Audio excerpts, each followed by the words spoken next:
got this lawnmower from my grandfather a couple weeks ago. He hadn't started it in a couple of years, and so it needs a little bit of work before we can get it going. So we're going to take the carburetor apart. We're going to look at it, inspect it, clean it, see if we can't get the thing running. What you looking at? I was going fast. I've got my helper here, Devin. Say hi, Devin. Hi. Wave, say hi. He's going to help me take this thing apart. He's going to hold some parts for me. Oh, and then we've got Ellie over here. He's going to also participate. You ready? No. Well, we're going to do this anyway. So we have to start by taking the cover off. Yeah. There's two screws that hold our plastic cover on the top of the cylinder. Once we get that off, we've exposed the top of the carburetor. I don't know. I wanted a box. So this is our air filter, and there's a screw right here we've got to undo. So we'll unscrew that. Can I use the screw? No. Can we go stand over that? No. That drops down and we can pull out our air filter. We want to check it and make sure that it's clean. No dirt on it. Looks pretty good. If it is, we'll just blow it off with an air compressor a little bit. Don't touch it! You gonna go inside? Stay back. Stand up, stay back right there. Hey, don't fall off. We have 3 bolts that we gotta undo here to get the air filter box off. Once those are undone and we can pull them out, that air filter box will just pop right off. It's only really attached to the carburetor. It takes a little bit of work to pull it off because it's stuck. There's a gasket behind it, and we have to sort of turn it sideways to get the throttle mechanism detached from the wire.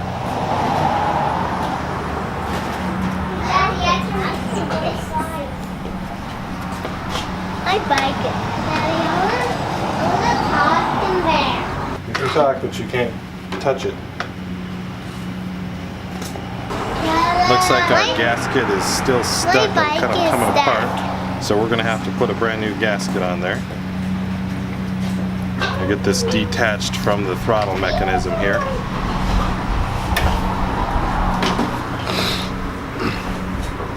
And then we just move it up out of the way. Then we've got to remove the old gasket, so we have a very gentle touch. We use a chisel or a flat edge screwdriver to remove the old gasket. We just have to be careful we don't scratch the metal. And then we do a good, sort of clean it down. We'll use some WD-40 to clean it out in a little bit. What? I had a dream about God, and it's really what God looks like. Oh yeah? Yeah. Perfect. The next step is to just check the mechanism, make sure that the choke is working, and then clean it out. We'll use some WD-40 to spray out the little holes in the carburetor and then just wipe them down. Use some compressed air to just blow them out. Make sure there's no gunk left in there.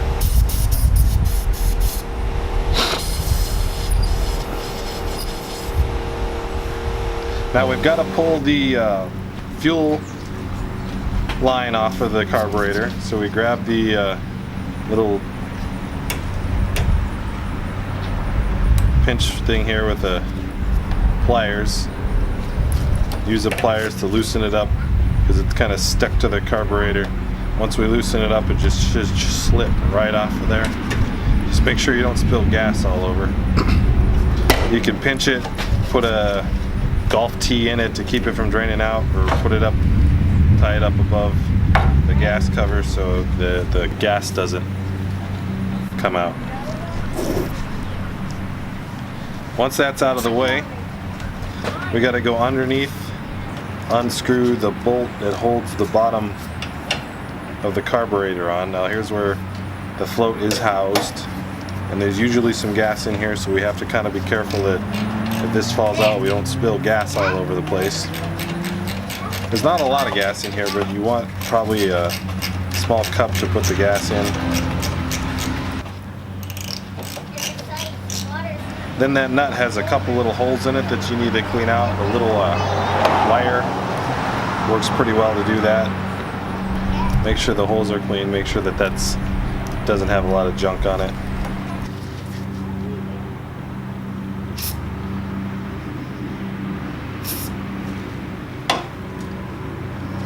Then we're just going to pop the cover off. You can see the float now hanging down.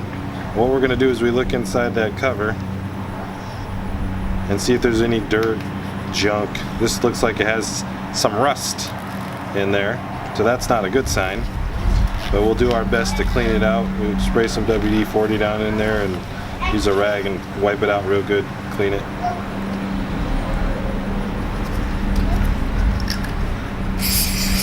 Then we'll take a look at the float and see how dirty that is.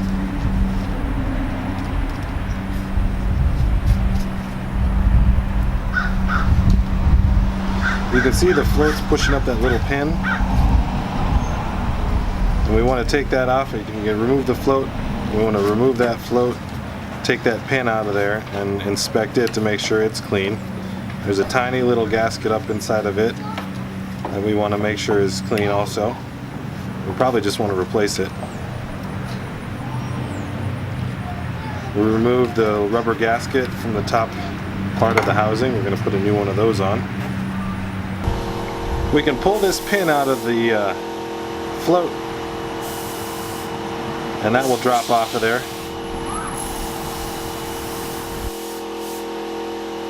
Whoops. Looks like the pin that goes up in there. Once we get a pin out of there, we can use a small screw to go up inside of this little hole here, and we can use that to pull out the little rubber gasket that seats the pin seats into, and we gotta kind of screw it in there. This will kind of ruin it, so we're gonna have to replace it. There's the rubber gasket. It's just a seat that this pin pokes up into. So we discovered after we'd taken apart, you alright? Yep. We discovered after we'd taken apart the old carburetor that it's only about $10 more to just replace the entire carburetor than it was to buy new seals and gaskets for the old carburetor. So that's what we ended up doing. I went to a small engine shop for $25. Got ourselves a brand new carburetor. It comes with all of the seals and all of the gaskets already installed, plus the gasket to the outer air filter. So we're just going to install that instead of cleaning and reinstalling the old carburetor parts. So the first thing we need to do for that is we need to remove the old carburetor completely from the engine, which we haven't done yet. So that's our first step, is disconnecting that. Okay, you need to go get shoes on if you're going to be out here. And I want you to run around here in socks.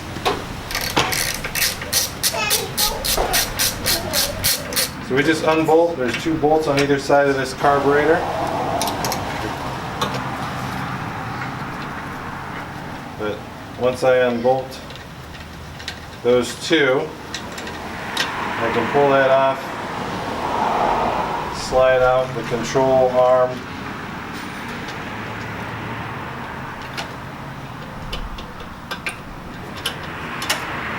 and there you have the whole carburetor removed from. I want to make sure that this is clean in here. I want to make sure that my rubber gasket came with it, because that's going to get replaced with a new one. But I want to keep the bolts. We got a brand new O-ring that's going to seat right into right onto the motor, and then I put my bolts through, and that new carburetor should just seat right in where the old one is. I'm going to have to attach the line to manage the throttle.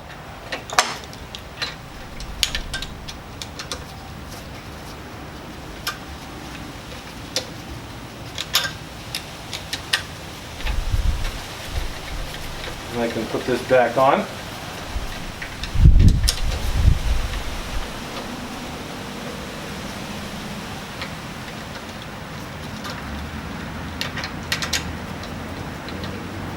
Make sure my O-ring is seated properly.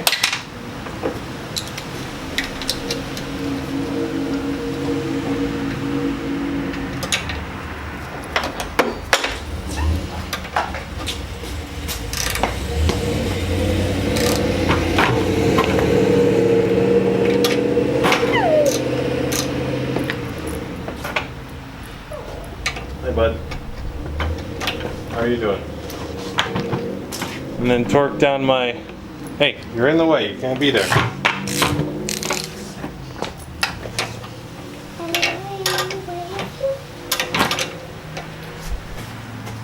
If you want to help, you let me know and I can find somewhere for you to help, but you can't just hang out.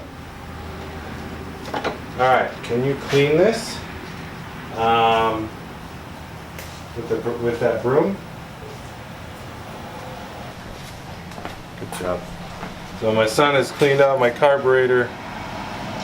My son has cleaned out the filter for us, so that's all nice and clean, ready to go back on. Once we finish getting this carburetor installed. Now there's no mount on this for our choke, so we're just going to have to this is going to be a manual choke situation. That's going to be interesting.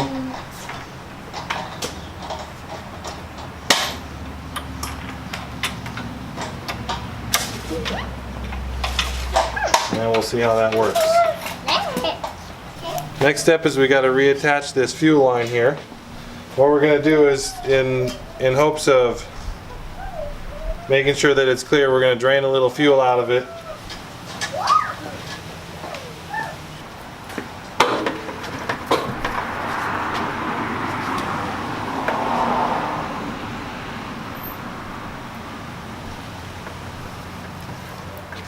Once we've drained a little fuel out of it, we're going to reattach it to the side of our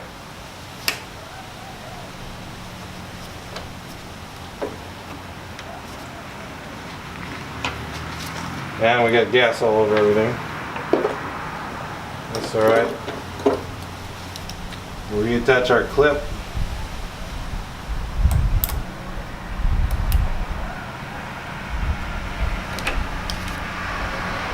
Hold that fuel line in place, that should be good. Now that the carburetor's back on, our fuel line is reattached, we've cleaned it out. There shouldn't be any gunk left in it. We've got our throttle reattached up here. We should be able to put the last piece back together and see if it'll run. So the last piece is this carburetor. Yeah, I see you there. Last piece is this carburetor to air filter cover gasket. So this filter cover we can drop the gasket in place on. There's only one way it's going to fit, and there's pins to hold it in place, which is good because it's kind of a weird shape. Once we get that on, we can reattach our air hose, put it on our filter, and there's 3 bolts that'll hold that thing in place.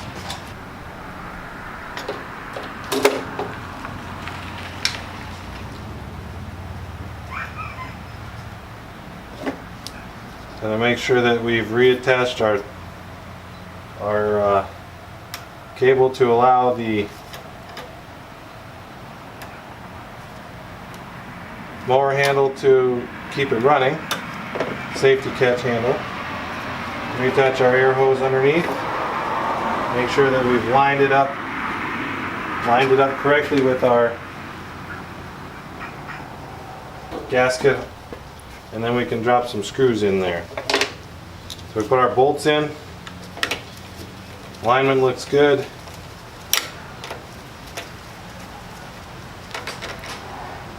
One bolt. We got 3 bolts to attach here. That'll hold it in place.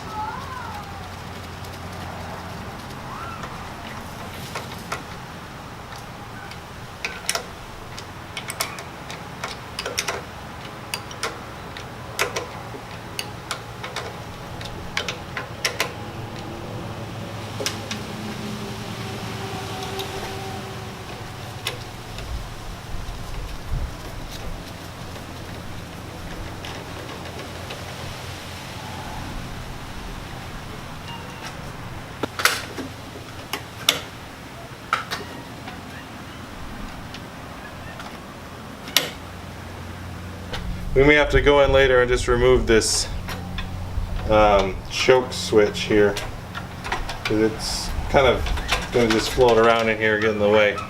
But we'll see if it runs first before we try and mess with that. Last step is we've got our filter, and my son's cleaned it all out for me. It looks good, nice and nothing in there. So we drop that into our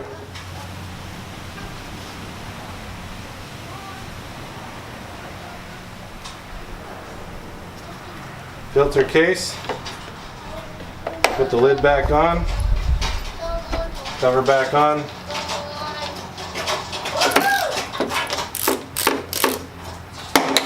wrong side.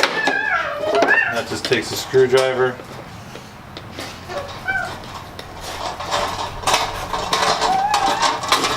Put that screw back in. Please don't crash into stuff in here, dude.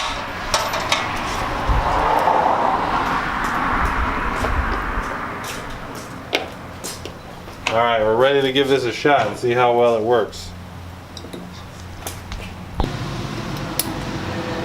Spark plug cover back on. We've got our choke set.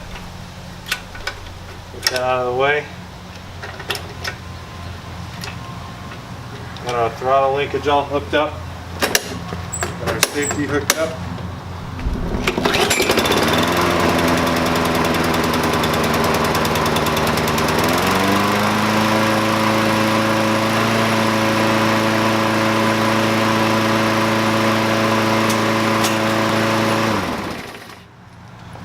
Looks like it's good to go. What do you think? Ha! Perfect.